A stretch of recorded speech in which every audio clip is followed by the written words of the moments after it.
फैसलाबाद और इसके गिरदनवा में पीने का साफ पानी नायाब हो चुका है और शहरी मुजरे से पानी पीने पर मजबूर हैं, जिसकी वजह से शहर में अक्सर लोग साफ पानी ना होने की वजह से मुख्तलिफ किस्म की बीमारियों में मुब्तला हो चुके हैं। आज से 40 साल कबल शहर भर में साफ पानी के लिए पाइपलाइन मनसूबे का आगाज किया गया था, जो पूरा न हो सका और अब कई सालों से शहरी नहर के किनारे लगे हुए पानी के नलकों से पानी लाने पर मजबूर हैं, मगर बारहा इंतजामिया की जानिब से यकीन दहानी कराई गई मगर कुछ भी हासिल न हुआ, जिसकी वजह से शहरी शहर से 1 किलोमीटर का सफर तय करने पर मजबूर हैं। शहरियों और डॉक्टर का कहना था कि पीने का साफ पानी बिल्कुल मैसर नहीं है, जिसकी वजह से नौजवान बूढ़े बच्चे जो हैं दिन ब दिन बीमारियों में मुब्तला हो रहे हैं। हमारी गवर्नमेंट से अपील है कि जल्द से जल्द पीने का साफ पानी मैसर किया जाए। आलूदा पानी सेहत के लिए बहुत मसाइल लेके आता है। बस बात आप कह सकते हैं कि ये खतरनाक भी हो सकता है, क्योंकि इससे आम तौर पे जो बीमारी फैलती है वो है गैस्ट्रोएंटेराइटिस, जिसको आम जुबान में हम कहते हैं हैजा कहते हैं। अगर जो हैजा नहीं होता,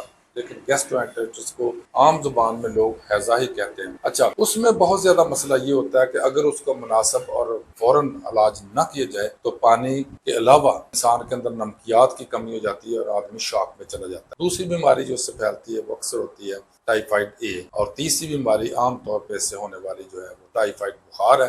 अगर हम पानी का आलूगी को कंट्रोल कर लें तो ये मसाइल और ये बीमारियां भी कंट्रोल हो सकती हैं। शहरियों ने आला हुकाम से मुतालबा किया कि पीने के साफ पानी के लिए कोई बंदोबस्त किया जाए ताकि शहरियों को साफ पानी मुयस्सर हो सके और लोग साफ पानी पीकर अपनी जिंदगी को बेहतर बना सके। कैमरा टीम के साथ वाशी न्यूज़, फैसलाबाद।